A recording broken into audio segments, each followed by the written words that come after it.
ਬਲਦੀਆ ਲਾਲਾ ਮੂਸਾ ਬਲਕਿ ਪੂਰੇ ਪਾਕਿਸਤਾਨ ਪੰਜਾਬ ਦੇ ਸਾਰੇ ਸ਼ਹਿਰਾਂ ਵਿੱਚ ਸਾਰਿਆਂ ਬੰਦੇ ਦੀ ਜ਼ੁਬਾਨਾਂ ਤੇ ਇਸ ਟਾਈਮ ਬਲਦੀਆ ਆਪਰੇਸ਼ਨ ਦੇ ਲਫ਼ਜ਼ ਚੜੇ ਹੋਏ ਨੇ।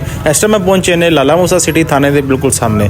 ਇੱਥੇ ਜਿੰਨਾ ਹਜੂਮ ਇਕੱਠਾ ਹੁੰਦਾ ਸੀ ਰੇਹੜੀਆਂ ਦੀ ਵਜ੍ਹਾ ਤੋਂ, ਰਕਸ਼ਿਆਂ ਦੀ ਵਜ੍ਹਾ ਤੋਂ, ਉਹਨਾਂ ਨੂੰ ਵਾਰਨਿੰਗਾਂ ਦੇ ਰਹੇ ਨੇ, ਜੁਰਮਾਨੇ ਕਰ ਰਹੇ ਨੇ ਕਿ ਇੱਥੇ ਹਜੂਮ ਇਕੱਠਾ ਨਾ ਕਰੋ, ਸੇਫ ਸਿਟੀ ਦਾ ਵੀ ਥੋੜਾ ਖਿਆਲ ਰੱਖੋ ਤੇ ਸਰਕਾਰੀ ਜਗ੍ਹਾ ਤੇ ਵੀ ਤੁਸੀਂ ਰਸ਼ ਨਾ ਪਾਓ। ਹੈ ਵੀ ਥਾਣੇ ਦੇ ਸਾਹਮਣੇ ਹਜੂਮ ਨਾ ਇਕੱਠਾ ਕਰੋ ਕਿਉਂਕਿ ਸਿਕਿਉਰਿਟੀ ਇਸ਼ੂ ਦੇ ਮਸਲੇ ਵੀ ਨਾ ਥਾਣੇ ਦੇ ਸਾਹਮਣੇ ਆ ਸਕਦੇ ਨੇ ਕਿ ਇੰਨਾ ਰਸ਼ ਜਿਹੜਾ ਨਾ ਨਹੀਂ ਹੋਣਾ ਚਾਹੀਦਾ।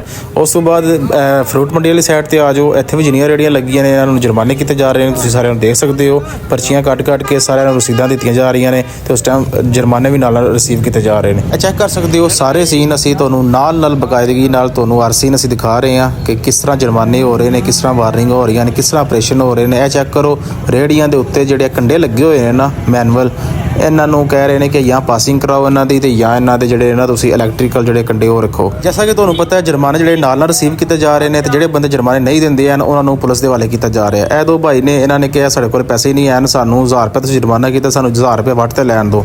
ਉਹਨਾਂ ਨੂੰ ਫਿਰ ਪੁਲਿਸ ਦੇ ਹਵਾਲੇ ਕਰ ਦਿੱਤਾ ਤੇ ਉਸ ਤੋਂ ਬਾਅਦ ਜਿਹੜੇ ਥਾਣੇ ਦੇ ਬਿਲਕੁਲ ਨਾਲ ਹੈ ਜਗ੍ਹਾ ਹੈ ਗੌਰਮੈਂ ਜਾਂ ਅਜਵਾ ਬੇਕਰੀ ਵਾਲਾ ਪਲਾਜ਼ਾ, ਉਹਦੇ ਬਿਲਕੁਲ ਸਾਹਮਣੇ ਜਗ੍ਹਾ ਹੈ। ਇਹਨਾਂ ਦੀ ਫਰਮਾਇਸ਼ ਵੀ ਕੀਤੀ ਜਾ ਰਹੀ ਹੈ ਕਿ ਬਲਦੀਆ ਦੀ ਕਿੰਨੀ ਦੂਰ ਦੇ ਤੇ ਤੁਸੀਂ ਕਿੰਨੀ ਦੂਰ 'ਚ ਆਪਣੇ ਜਿਹੜਾ ਨਾ ਸੈਟਅਪ ਲਗਾਇਆ ਹੋਇਆ।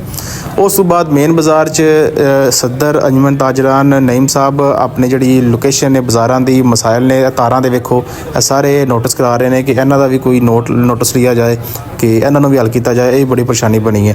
ਛੋਟੇ ਪੁਆਇੰਟਸ ਸਾਰੇ ਜਿਹੜੇ ਨਾ ਉਹ ਜ਼ੇਰੇ ਗੌਰ ਆ ਰਹੇ ਨੇ, ਸਾਰਿਆਂ ਦੇ ਗੌਰ ਕੀਤਾ ਜਾ ਰਿਹਾ ਹੈ। ਸੀਓ ਸਾਹਿਬ ਦਾ ਕਹਿਣਾ ਸੀ ਇਨਸ਼ਾਅੱਲਾ ਸਾਰੇ ਮਸਲੇ ਬਹੁਤ ਜਲਦੀ ਹੱਲ ਹੋ ਜਾਂਦੇ ਕਿਉਂਕਿ ਇਸ ਤੋਂ ਬਾਅਦ ਜਿਹੜੇ ਬੋਰਡ ਲੱਗਣੇ ਨੇ ਜਿਹੜੇ ਸਾਰੇ ਲੱਗੇ ਹੋਏ ਨੇ ਪਹਿਲੇ ਆਲਰੇਡੀ ਉਹ ਸਾਰੇ ਰਿਮੂਵ ਹੋਣ ਦੇ ਜਿਨ੍ਹਾਂ ਤੇ ਦੁਕਾਨਾਂ ਦਾ ਨਾਮ ਲਿਖਿਆ ਹੋਇਆ ਹੈ। ਬਲਦੀਆ ਦੀ ਤਰਫੋਂ ਨਵੇਂ ਬੋਰਡ ਇਸ਼ੂ ਹੋਣ ਦੇ ਜਿਹੜੇ ਵਾਈਟ ਤੇ ਗ੍ਰੀਨ ਕਲਰ 'ਚ ਹੋਣ ਦੇ ਤੇ ਉਹਨਾਂ ਦਾ ਸੈਂਪਲ ਵੀ ਅਸੀਂ ਤੁਹਾਨੂੰ ਦਿਖਾ ਦਿੰਦੇ ਆ ਕਿ ਕਿਸ ਤਰ੍ਹਾਂ ਦੀ ਲੁੱਕ ਬਾਅਦ 'ਚ ਦੁਕਾਨਾਂ ਦੀ ਬਣੇ ਦੀ ਬੋਰਡ ਲੱਗਣ ਤੋਂ ਬਾਅਦ। ਅਗਰ ਤੁਹਾਨੂੰ ਵੀਡੀਓ ਅੱਛੀ ਲੱਗ ਰਹੀ ਵੀਡੀਓ ਲਾਈਕ ਕਰੋ, ਸ਼ੇਅਰ ਕਰੋ, ਪੇਜ ਦਾ ਨਾਮ ਪੜ੍ਹ ਕੇ 70 ਨੂੰ ਫਾਲੋ ਕਰੋ। ਮਿਲਦੇ ਅਗਲੀ ਵੀਡੀਓ 'ਚ। ਅੱਲਾ ਹਾਫਿਜ਼।